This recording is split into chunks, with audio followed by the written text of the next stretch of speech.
The cargo ship Stellar Dawn moved through space like a wounded animal. Its metal hull had burn marks and holes from enemy weapons. Inside the ship, Captain Lisa Martinez stood on the bridge and watched her crew work as fast as they could. The deck air recyclers made strange sounds and the lights flickered on and off. They had 3 days of life support left, maybe 4 if they were lucky. 3 days ago, everything had been normal. The Stellar Dawn was just a regular cargo ship carrying supplies between human colonies. Then they got a call for help from a research station near the planet Kepler 442c.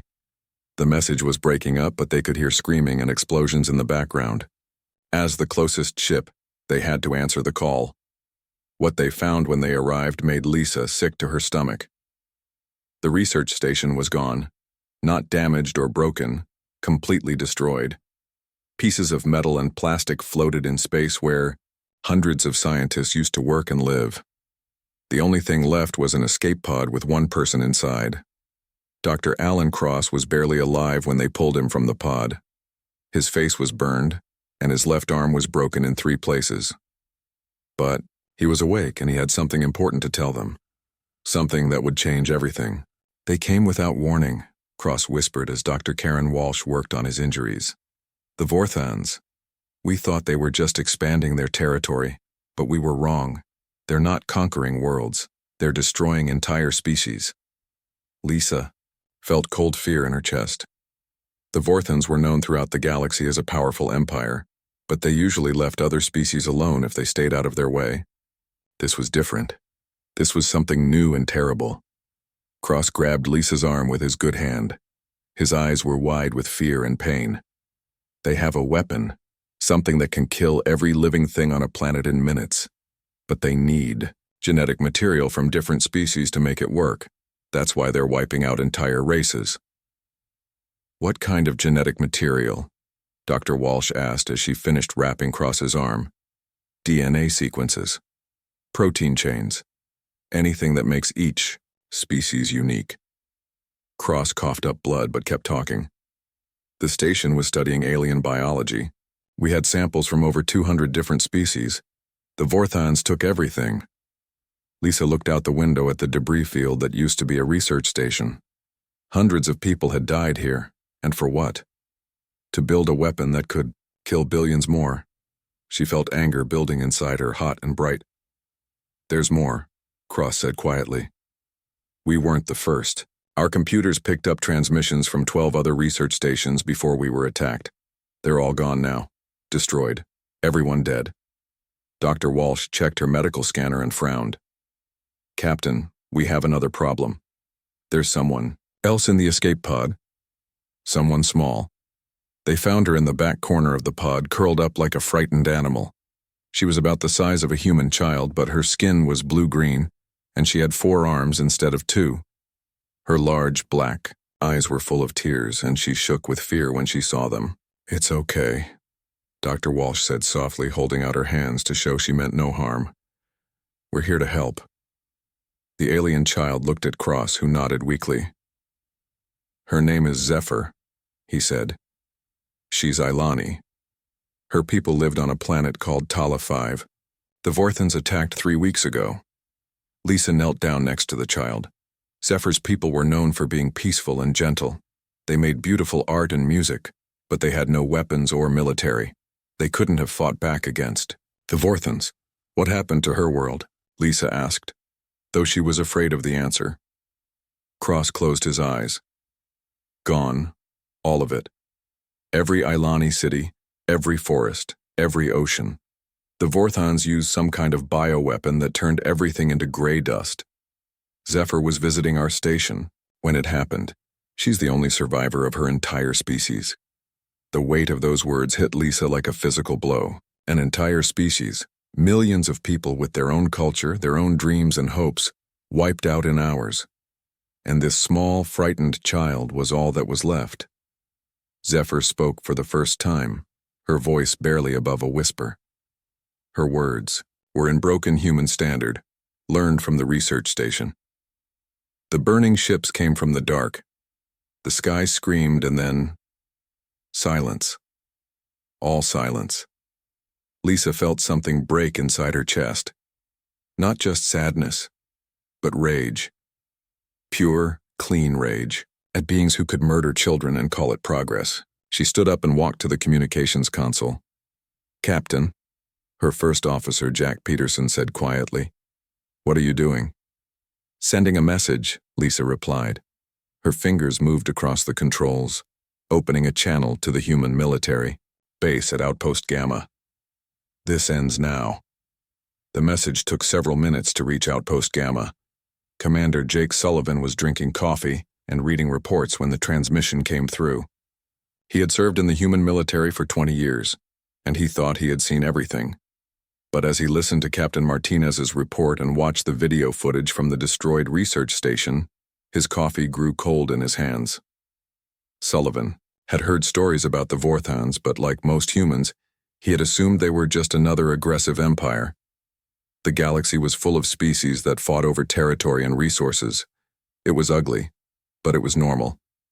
This was something else, entirely. This was genocide on a scale that made his stomach turn. When the transmission ended, Sullivan sat in silence for several minutes. Outside his window, he could see human ships coming and going from the base. Cargo vessels, patrol boats, civilian, transports. Normal people going about their normal lives, not knowing that somewhere in the darkness an empire was systematically destroying entire species. Sullivan activated his personal communicator.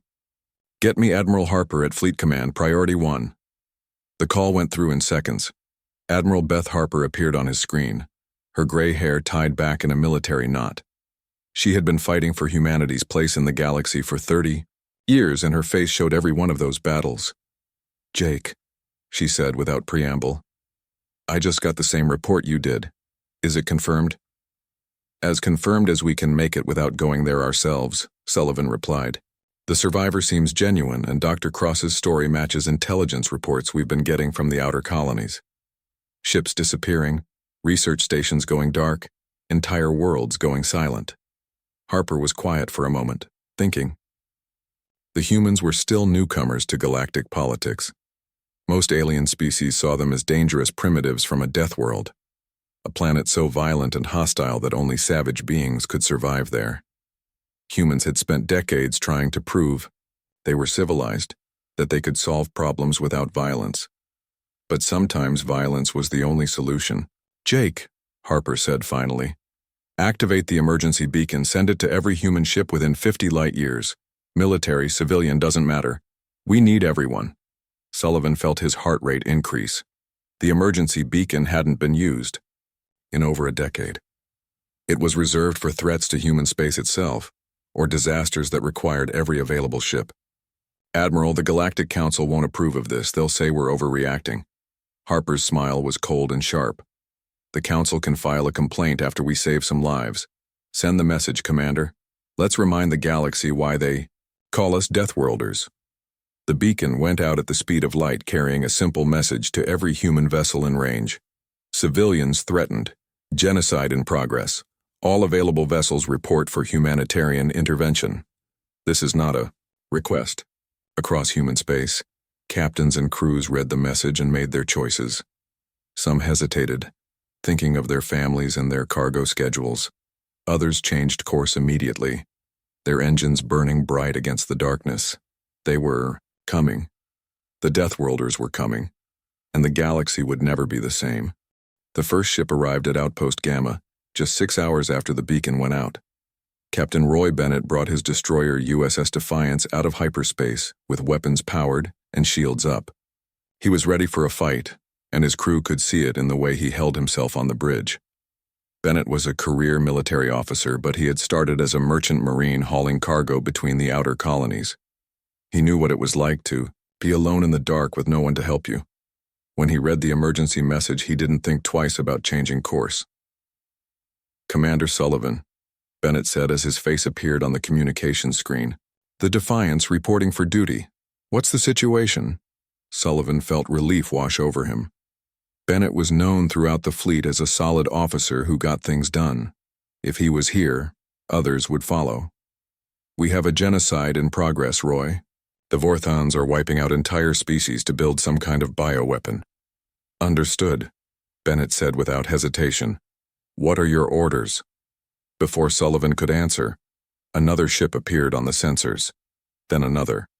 Within an hour, 12 human vessels had arrived at the outpost, military ships, cargo haulers, even a medical transport called Hope's Light under Dr. Karen Walsh. Dr. Walsh was known for running medical supplies to colonies that couldn't afford proper hospitals. She was small and quiet, but her ship carried enough medical equipment to treat an entire planet. When she heard about the emergency, she loaded her ship with extra supplies and came as fast as she could. "Commander," Dr. Walsh said over the communications channel, "I brought trauma kits, surgical supplies, and emergency rations. If we're going up against genocide, we're going to need medical support."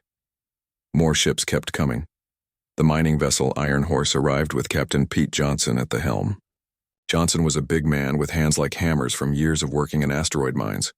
His ship wasn't built for fighting, but he had welded armor plating to the hull and mounted mining lasers where weapons should go. "These lasers can cut through asteroid rock," Johnson said with a grin that showed missing teeth. "I figure they'll work on alien ships too." The most surprising arrival was the Nexus star. Everyone in human space knew about Elena Vasquez and her ship. She was a smuggler who moved cargo without asking too many questions about where it came from or where it was going. Her ship was fast, well-armed, and had modifications that weren't exactly legal. Vasquez was a small woman with dark hair and scars on her hands from years of dangerous work. She had a reputation for caring more about money than people, so when her ship appeared on the sensors, Sullivan wasn't sure what to expect. "Vasquez," Sullivan said when she appeared on screen. "This isn't your kind of job. No profit in it." Elena's face was harder than usual, like stone carved by anger. "Nobody wipes out kids on my watch, Commander. I brought enough firepower to level a small moon. Where do you want me?" By the end of the first day, 27 ships had gathered at Outpost Gamma. By the second day, it was 53. Word was spreading through human space faster than the official channels could carry it. Ship captains were calling their friends who called their friends, who changed course to join the growing fleet. The aliens at the nearby trading station watched with growing worry. Ambassador Crix of the Talani Federation sent urgent messages to the Galactic Council, warning them that the humans were gathering in dangerous numbers. "The Deathworlders are mobilizing," Crix reported in his message to the Council. "Over 50 ships at last count, with more arriving every hour. This could destabilize the entire sector." The Galactic Council's response was swift and dismissive. Councillor Vex of the Altarian Republic sent back a message that made Crix's tentacles curl with frustration. "Humans are scattered and individualistic. They cannot coordinate large-scale operations. This gathering will break apart within days. Due to their chaotic nature, the Council was wrong. Very wrong." Lieutenant Colonel Sam Rodriguez arrived on the third day with his intelligence ship Watchful Eye. Rodriguez was a quiet man who had spent most of his career gathering information in dangerous places. He had files on every major military force in the galaxy, including the Vorthans. "Commander," Rodriguez said as he spread holographic displays across the conference table, "I've been tracking Vorthan fleet movements for the past month. They're not random attacks, they're following a pattern." The displays showed star maps with red markers indicating destroyed worlds and research stations. Rodriguez had connected the dots, and the pattern was terrifying. "They're moving toward the Miran colonies," Rodriguez continued. 17 worlds with a combined population of over 40 million. All peaceful species with no military defense. The Vorthans will hit them next. Sullivan studied the maps and felt his stomach drop. The Mirans were one of the most gentle species in the galaxy. They spent their time growing beautiful gardens and creating art. They had never hurt anyone in their entire recorded history. "How long do we have?" Admiral Harper asked. She had arrived that morning on her flagship, the ancient dreadnought Olympus. The ship was old, but Harper had kept it in perfect condition. Its weapons could still punch holes in modern warships. "Based on their current speed and course, maybe a week," Rodriguez replied. "But there's more. Intelligence reports say they're gathering their genocide fleet at a staging area in the Kronos system. If we can hit them there before they move on the Mirans, we could stop them," Bennett finished. His hands were clenched into fists. "Cut off the head of the snake before it can strike." By now, young Zephyr had recovered enough to help with the planning. The Ilani child was still frightened, but she was also angry. Her entire species was dead, and she wanted to make sure it didn't happen to anyone else. Dr. Cross worked with Zephyr to translate alien technical data. The research station had gathered information about Vorthan ships and weapons before it was destroyed. Zephyr's people had been advanced in technology, and she remembered details that could save human lives. Their shields work differently than ours, Cross explained to the gathered captains. They're designed to stop energy weapons, but they're weaker against solid projectiles. Railguns and kinetic missiles should punch right through. Zephyr drew pictures on a tablet computer, her forearms moving quickly to show ship designs and weapon placements. Her broken English was getting better, and she was determined to help the humans understand their enemy. Big ships in center, she said, pointing at her drawing. Small ships make circle around. They think this makes them safe, but... She drew lines showing attack vectors. If you come from below, they cannot see you until too late. The fleet continued to grow. By the 5th day, over 100 human ships crowded the space around Outpost Gamma. They came from every part of human territory: military vessels, merchant ships, mining platforms, even luxury yachts whose owners had welded weapons to their hulls. Captain Lisa Martinez arrived with the Stellar Dawn, her cargo ship now armed with torpedo tubes and shield generators donated by other vessels. She brought Dr. Cross and more information about the Vorthan weapon program. They need genetic samples from at least 50 different species to make their bioweapon work, Cross reported to the command staff. They already have samples from 12 species that we know of. If they get the Mirans and the other colonies in that sector, they'll have everything they need. The implications were terrifying. A weapon that could wipe out all carbon-based life would make the Vorthans unstoppable. They could destroy any world that opposed them, leaving only empty planets for their empire to claim. Admiral Harper stood before the assembled fleet commanders and looked each of them in the eye. These weren't professional soldiers, most of them. They were farmers and miners and merchants who had left their normal lives to answer a call for help. But they were here, ready to risk everything for people they had never met. "Ladies and gentlemen," Harper said quietly, "we have a decision to make. The Galactic Council won't approve military action. They'll call us warmongers and savages. We'll be breaking at least 17 different treaties and probably starting a diplomatic crisis that will last for decades." She paused and looked out at the growing fleet of human ships. "But if we don't act, millions of innocent people will die. Entire species will be wiped out to feed a weapon that could threaten every living world in the galaxy." The room was silent for a moment. Then Captain Bennett stood up. "Admiral, I've been a soldier for 23 years. I've fought in border wars and peacekeeping missions, and I've seen what happens when good people do nothing while evil spreads. I say we go." One by one, the other captains stood up. Elena Vasquez, the notorious smuggler. Captain Johnson with his modified mining ship. Dr. Walsh with her medical transport. Over 100 ship commanders all making the same choice. They would go. They would fight. And if necessary, they would die to stop genocide from spreading through the galaxy. "Admiral," Harper nodded slowly, "the Deathworlders were going to war."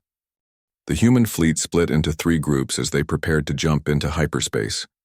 Admiral Harper led the largest group toward the Kronos system, where the main Vorthan fleet was gathering. Captain Martinez took a smaller force to the Helix Nebula, where intelligence reports said the Vorthans had a research station. Elena Vasquez led the most dangerous mission, a stealth attack on the main weapons facility deep in Vorthan space. Admiral Harper stood on the bridge of the Olympus and watched the other ships prepare for battle. Her old dreadnought was surrounded by vessels of every size and type. Mining ships with welded armor, cargo haulers with torpedo tubes, luxury yachts bristling with improvised weapons. It should have been ridiculous, but instead, it made her proud. "All ships report ready for hyperspace jump," reported her communications officer. Harper nodded. "Take us in. And may God have mercy on their souls, because we won't." The Olympus and 67 other human ships vanished into hyperspace, heading for what would become known as the Battle of Kronos. They arrived to find the Vorthan fleet exactly where Lieutenant Colonel Rodriguez had predicted. Massive battle cruisers hung in space like dark metal sharks, surrounded by smaller escort vessels. The enemy had been preparing for their attack on the Mirren colonies, loading their ships with the bioweapons that would turn peaceful worlds into graveyards. The Vorthans were not expecting visitors. Captain Roy Bennett's destroyer Defiance was the first to open fire. Its railguns spat metal slugs at nearly the speed of light, punching through Vorthan shields like they were made of paper. The enemy, ships were larger and more heavily armed, but their crews had never faced opponents who used ramming attacks as standard tactics. "All ships attack pattern Delta," Harper ordered over the fleet communication channel. "Remember, they're not used to fighting people who don't surrender." The battle became chaos within minutes. Vorthan battle cruisers tried to form defensive lines, but the human ships scattered like angry wasps, hitting from every direction at once. Captain Pete Johnson's mining vessel Iron Horse proved that civilian ships could be just as deadly as military ones. His mining lasers, designed to cut through asteroid rock, sliced through enemy armor like hot knives through butter. But the Vorthans had advantages too. Their ships were bigger, their weapons more powerful, and they had been fighting wars for centuries. When the enemy commander realized what was happening, he began to coordinate his forces properly. Commander Alex Turner found himself in serious trouble when 3 Vorthan cruisers surrounded his frigate Liberty. His shields were failing, his weapons were overheating, and his crew was taking casualties. Any sensible captain would have tried to retreat. Turner was not a sensible captain. "Engineering," he called over the ship's communication system. "Can you give me a fusion drive overload?" His chief engineer's voice came back immediately. "Sir, that would destroy the ship." "That's the idea," Turner replied calmly. He turned to his bridge crew. "All hands to escape pods. You have 30 seconds. Turner stayed at his post as his crew evacuated. When the last escape pod was away, he aimed his dying ship at the largest Vorthan vessel and pushed the fusion drive past every safety limit. The Liberty became a missile moving at tremendous speed. The explosion when it hit the enemy ship lit up space for thousands of miles. Both vessels were completely destroyed, but Turner's sacrifice saved dozens of other human ships that would have been caught in the Vorthan crossfire.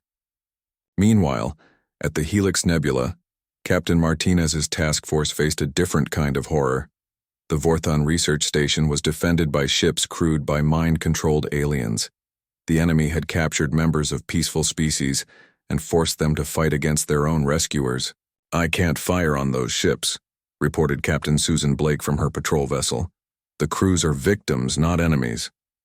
Martinez felt sick as she watched the controlled alien ships attack human vessels. The crews were fighting desperately, but their movements were wrong, too precise, too coordinated. These weren't willing soldiers. They were slaves being forced to kill or be killed. Dr. Alan Cross worked frantically at a computer terminal on the Stellar Dawn. His broken arm made typing difficult, but he was the galaxy's leading expert on alien biology. If anyone could find a way to break the mind control, it was him. "Captain," Cross called out, "I'm reading some kind of neural control signal. It's using pain frequencies to force compliance, if we can find the source." Chief Petty Officer Dan Foster had been listening to the enemy communications traffic. As a former signals specialist, he could recognize patterns that others missed. "Sir, I think I know what they're doing. They're not just controlling minds. They're broadcasting pure agony. The aliens are fighting because staying conscious hurts too much to resist." Cross looked up from his computer. "That's it. The control signal is coming from the research station itself. If we can amplify a counter-frequency through their own network." It took precious minutes to jury-rig the equipment they needed. Human ships were taking damage from the controlled vessels, but the human crews refused to fire back at full power. They knew they were fighting victims, not volunteers. When Foster finally broadcast the counter-frequency, the effect was immediate. The alien ships stopped their coordinated attacks and began moving erratically. Some simply stopped in space as their crews collapsed from exhaustion. Others turned toward the research station with obvious anger. "They're free," Martinez said with relief. "All ships concentrate fire on the research station. Let's make sure this never happens to anyone else." The research station was destroyed. Within minutes, its laboratories and control systems reduced to floating debris. But the real victory was in the alien ships that were now flying away from the battle, their crews finally free to return to their families. The most dangerous mission belonged to Elena Vasquez and her stealth team. The main Vorthan weapons facility was hidden in a heavily defended system, surrounded by patrol ships and automated defense platforms. Getting in would require all of Vasquez's smuggling skills and some technology that wasn't exactly legal. "Cloak engaged," reported her pilot, a nervous young man named Bobby Chen who had joined her crew just 6 months earlier. "We're invisible to their sensors, but this thing eats power like crazy. We have maybe 2 hours before the reactor overheats." Vasquez studied the tactical display. The weapons facility was built into an asteroid, its laboratories buried deep underground. Intelligence reports said this was where the Vorthans were, perfecting their genocide weapon, a bioagent that could unravel DNA itself. "There," she said, pointing at a small docking bay. "Maintenance entrance. Should be lightly guarded." They docked without being detected, but the facility's interior was a nightmare. Thousands of alien specimens were held in stasis tanks, their genetic material being slowly extracted and processed. The walls were lined with biological horrors, creatures that had been twisted and changed by Vorthan experiments. Sergeant Maria Gonzalez led the assault team through the facility's corridors. She was a tough Marine who had grown up on a mining colony, and she thought she had seen everything. But nothing had prepared her for the laboratory where Vorthan scientists were conducting their final experiments.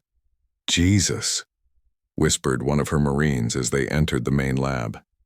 "What kind of monsters are these people?" Young Zephyr had insisted on coming with the assault team, despite everyone's objections. The Ilani child was the only survivor of her species, and she wanted to make sure the weapon that had killed her people would never be used again. "The core processor," Zephyr said in her improving English, pointing at a massive computer system in the center of the lab, "is like technology from my world. My people built this type before the Vorthans stole it." The computer was indeed based on Ilani technology, but it had been corrupted and changed into something evil. Where her people had used it to create beautiful art and music, the Vorthans had turned it into an engine of destruction. "Can you shut it down?" Gonzalez asked. Zephyr approached the computer carefully. Her forearms moved across the control surfaces, remembering lessons her parents had taught her before they died. "Not shut down," she said quietly. "Make it remember what it was supposed to be." What happened next would be talked about for generations. Instead of simply destroying the facility's computer, Zephyr reprogrammed it. She turned the genocide weapon against itself, creating a feedback loop that would spread through the entire Vorthan military network. The effect was immediate and devastating. Across 17 star systems, Vorthan ships found their own weapons turning against them. The genocide fleet that had been preparing to attack the Mirren colonies was crippled in minutes. Bioweapons, designed to destroy other species, began eating through Vorthan ship hulls instead. But victory came at a terrible cost. The feedback pulse had worked too well, creating an energy wave that threatened to destroy the facility with the human team still inside. Gonzalez and her Marines ran for their lives as laboratories exploded around them. "Move, move, move," Gonzalez shouted as they reached the docking bay. The Nexus star was already warming its engines, ready to leave at the first sign of trouble. They made it out with seconds to spare. Behind them, the weapons facility collapsed into itself as the corrupted technology finally rejected its evil purpose. The feedback pulse from the destroyed weapons facility spread through Vorthan space like a disease. On 17 different worlds, their ships suddenly found their own weapons turning against them.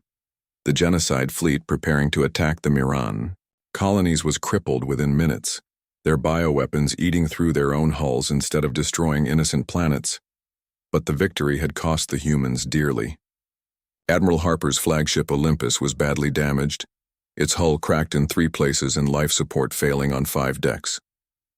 In the medical bay, Dr. Karen Walsh worked without rest to save the wounded. Too many beds were occupied, and too many good people would never see Earth again. Commander Alex Turner was gone, his ship and his life sacrificed to save others. Lieutenant Colonel Sam Rodriguez had died on an exploding Vorthan station, staying behind to make sure crucial data was uploaded. to the human fleet. Dozens of other heroes had given everything to stop genocide from spreading through the galaxy. Captain Roy Bennett stood on the bridge of his destroyer Defiance, now serving as fleet coordinator since Admiral Harper was in the medical bay. His ship had taken damage too, burn marks across the hull and a main engine that made worrying sounds. But they were still fighting, and that was what mattered. "Sir," reported Communications Officer Tony Martinez, no relation to Captain Lisa Martinez, "we're getting volunteer applications from across human space. Civilian transports, medical ships, even passenger liners wanting to help with rescue operations." Bennett nodded grimly. The first battle was won, but intelligence reports showed Vorthan concentration camps scattered across the outer sectors. Millions of aliens were still trapped in facilities designed to process them into genetic material. The rescue operations would be even more dangerous than the initial attack. "How many camps do we know about?" Bennett asked Lieutenant Sarah Kim, who had taken over intelligence duties after Rodriguez's death. Kim pulled up holographic displays showing star charts marked with red dots. At least 47 confirmed locations. Conservative estimates put prisoner numbers at over 3 million aliens from dozens of different species. Most are scheduled for processing within the next 2 weeks. The numbers were staggering. 3 million lives hanging in the balance, scattered across hostile territory that the Vorthans still controlled. Even with their fleet crippled, the enemy had enough ships left to defend their most important facilities. "We need help," Bennett said quietly. "We can't do this alone." The help came from an unexpected source. A new signal appeared on their communications board. Not human, but not Vorthan either. The transmission was in perfect English, with only a slight accent that marked the speaker as alien. "Human fleet.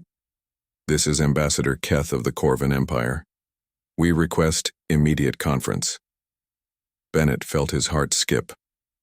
The Corvan Empire was humanity's oldest rival in space. They had fought 3 border wars in the past century, and their ships still faced each other across disputed territories. The Corvans were proud, militaristic, and had never shown mercy to anyone they considered weak. "Put him through," Bennett said after a moment's hesitation. Ambassador Keth appeared on the main screen. He was tall and thin, with pale blue skin, and silver hair tied back in warrior knots. His uniform was covered with medals from battles against human forces. By all rights, he should have been their enemy. "Captain Bennett," Keth said formally, "your actions against the Vorthans have been impressive. My government has reviewed the intelligence data you broadcast about their genocide program." Bennett waited. He had learned that Corvans preferred to speak without interruption. "The Corvan Empire has decided that some battles are more important than old grudges," Keth continued. "We offer our assistance in the liberation operations. Our stealth ships and your determination together could save many lives." The offer was stunning. Corvans asking to help humans? It went against everything Bennett knew about their species. But as he looked at the star charts showing millions of prisoners waiting to die, he knew they needed every ally they could get. "What do you want in return?" Bennett asked carefully. Keth's expression remained serious. "Nothing. Some evils are too great to ignore, even for the sake of politics. The Vorthan genocide threatens all life in the galaxy. Today we are not enemies. Today we fight together." Within hours, Corvan ships began arriving at the human rally point. Sleek vessels with advanced cloaking technology joined the battered human fleet. Former enemies worked side by side, sharing intelligence and planning rescue operations that would have been impossible for either species alone. The first joint mission targeted Camp Omega-7, a massive facility holding over 50,000 prisoners from a dozen different species. The camp was defended by automated weapons and a small Vorthan garrison, but intelligence suggested that most prisoners were scheduled for processing within 3 days. Elena Vasquez found herself working with a Corvan stealth captain named Theros. He was young for a Corvan officer, with bright blue eyes and quick movements that reminded her of a hunting cat. His ship, the Silent Blade, was equipped with cloaking technology that made even her illegal modifications look primitive. "Your ship is so interesting," Thyros said as he toured the Nexus star. These weapon modifications are not standard human design. Elena grinned. Let's just say I've made some friends in places where questions aren't asked. The combined human Corvin fleet approached Camp Omega-7 using a two-pronged strategy. The cloaked ships would infiltrate the facility and disable its defenses, while the main force created a distraction by attacking the outer patrols. Captain Pete Johnson's modified mining ship Iron Horse led the distraction attack. His vessel looked like easy prey to the Vorthan defenders, just another converted civilian ship with improvised weapons. They were wrong.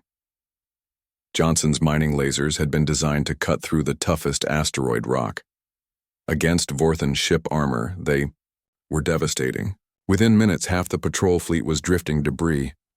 Inside the camp, Sergeant Maria Gonzalez led a joint human Corvin assault team through corridors filled with horror.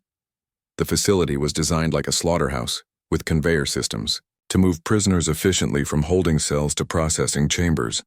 "My God," whispered Marine Corporal Billy Hayes as they passed rows of stasis pods.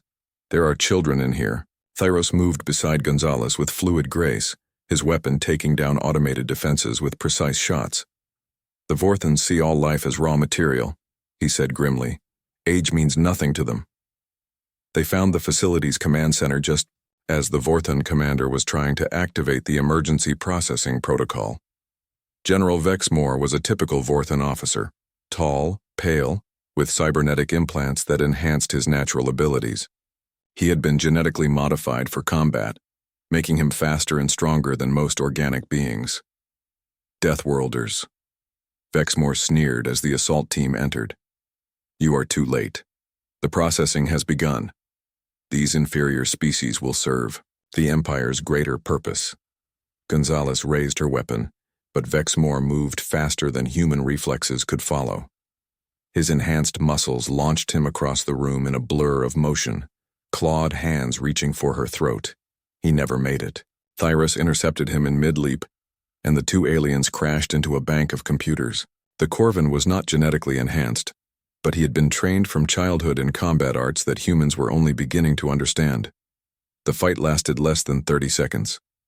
When it was over, Vexmore lay unconscious on the floor, and Thyros was calmly shutting down the processing systems. "The prisoners are safe," he reported.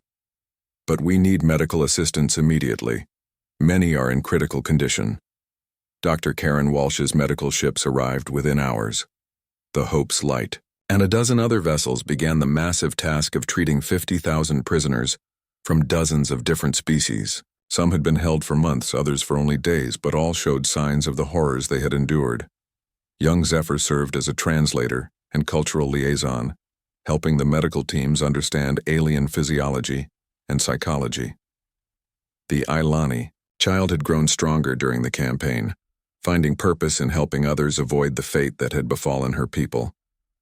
"They're scared," Zephyr explained to Dr. Walsh as they worked with a group of rescued Mirren children. "They don't understand that the bad people are gone. In their minds, the nightmare is still happening." The rescue operations continued for weeks. Camp after camp was liberated, each one revealing new horrors but also new hope. The joint human Corvin fleet grew as other species began to contribute ships and supplies. Even the Galactic Council, which had initially condemned the human action as illegal, began to quietly provide humanitarian aid. But the political implications were enormous. News of the genocide and the human response spread throughout the galaxy, faster than light-speed communications could carry it. The species that had been marked for extinction sent messages of gratitude that filled subspace frequencies.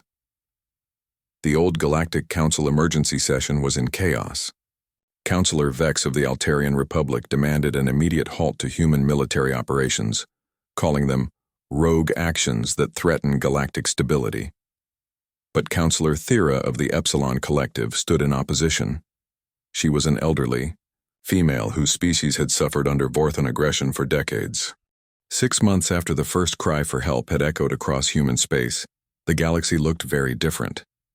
The joint human Corvin Liberation Fleet had become something unprecedented, a true alliance between former enemies united by a common cause.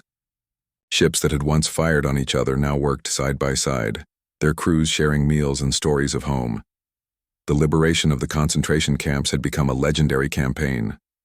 Over 3 million prisoners had been freed from Vorthan facilities, representing dozens of species from across the galaxy. Each rescue operation had its own heroes, its own moments of triumph and tragedy. Captain Roy Bennett stood on the observation deck of the rebuilt space station Unity-1, watching ships come and go in the busy traffic lanes. The station had been built from salvaged Vorthan materials, a symbol of how something good could rise from the ashes of evil. Below him, human engineers worked alongside Corvan technicians and Mirren artists, creating something beautiful from the wreckage of war. "Impressive, isn't it?" said a familiar voice behind him. Bennett turned to see Admiral Beth Harper approaching. She walked with a slight limp now, a reminder of her injuries during the Battle of Kronos, but her eyes were as sharp as ever. She had been promoted to head the new humanitarian response fleet, a joint organization dedicated to preventing future genocides. "It is," Bennett agreed. "A year ago, if someone had told me I'd be watching humans and Corvans build a space station together, I'd have recommended they see a doctor." Harper smiled. "Funny how genocide has a way of putting old grudges in perspective." The political changes had been dramatic. The old Galactic Council had been dissolved after evidence of their inaction during the Vorthan genocide became public. In its place, a new alliance had formed, one that included humanity as a founding member rather than a barely tolerated outsider. The term Deathworlder had taken on new meaning throughout the galaxy. No longer was it a slur used to describe primitive savages from a hostile planet. Now it was a title of respect, given to those who would face any danger to protect the innocent. Dr. Karen Walsh had established the Galactic Medical Corps training human doctors to work with alien physiologies while teaching alien medics about human medicine. Her hospital ship Hope's Light had become a floating medical school, its corridors filled with students from dozens of different worlds. "The key is understanding that pain is universal," Dr. Walsh explained to her mixed species class. "Every sentient being feels fear, experiences trauma, and needs healing. Our job is to provide that healing, regardless of how many arms they have or what color their blood is." Young Zephyr had grown into her role as the Alliance's youngest ambassador. The Ilani survivor was now 15 years old in human terms. Though her species aged differently, she had learned to speak perfect standard, and her four-armed gestures had become familiar to diplomats throughout the galaxy. "My people believed that art and beauty could heal any wound," Zephyr said during a speech to the new Galactic Assembly. "The humans showed me that sometimes you need warriors to protect the artists. Sometimes you need Deathworlders to save the dreamers." Elena Vasquez had accepted an official commission in the humanitarian response fleet, though she insisted on keeping her ship's illegal modifications. The Nexus Star now served as a fast response vessel, capable of reaching crisis zones before larger ships could arrive. "You know what the funny thing is?" Elena said to her pilot Bobby Chen as they prepared for another mission. "I spent years avoiding the law and now I'm working for it. Life has a weird sense of humor."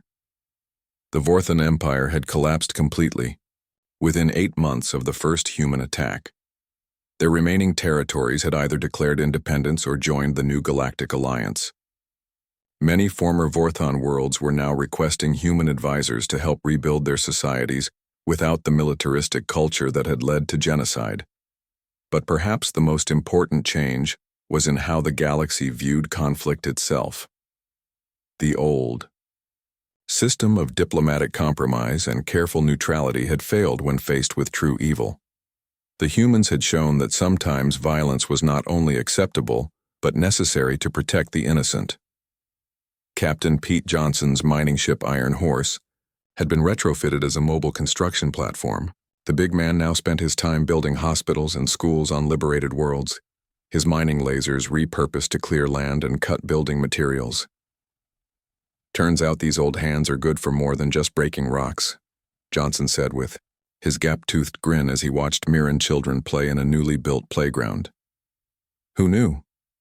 The rescued prisoners had been relocated to safe worlds throughout Alliance space. Many chose to settle on human colonies, drawn by the protection that the Deathworld species could provide.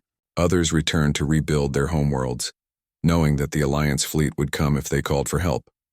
Dr. Alan Cross had recovered from his injuries and established the Institute for Genocide Prevention on Earth.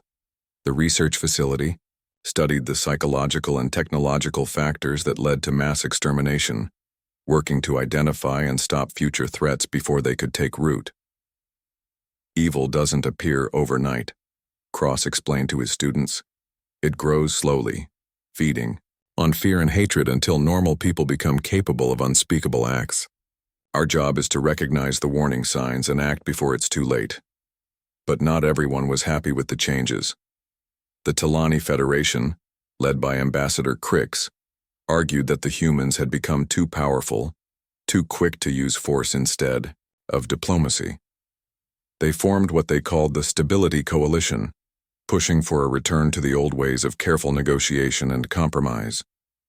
The Deathworlders have upset the natural balance, Crix argued during a heated assembly session. Their violent solutions may have worked once, but they cannot be the answer to every problem. The debate was interrupted by an emergency signal from the Outer Rim. A distress call was coming from the Tau sector, where a previously unknown species, called the Zephyrians, was under attack by raiders using Vorthan bioweapons. The response was immediate. Captain Bennett, now commanding the new Dreadnought Defender, led a task force that included both human and Corvan ships. Elena Vasquez's Nexus star reached the system first, her sensors detecting the massive raider fleet already bombing Zephyrian cities. 15 ships using modified Vorthan technology, Elena reported. They're not trying to conquer, they're trying to exterminate. The battle was brief but decisive. The raiders had expected to face a defenseless species with no military capability. Instead, they found themselves confronting the combined might of the Alliance fleet. Captain Johnson's construction platform proved that civilian ships could still fight when necessary, its mining lasers cutting through raider hulls with surgical precision. Young Zephyr served as a translator when the human fleet made contact with the Zephyrian survivors. The aliens were small and graceful, with crystalline skin that reflected light in beautiful patterns. They had never known war before the raiders came. We sang to the stars, the Zephyrian elder told Zephyr through a translation device. We thought all beings were peaceful like us.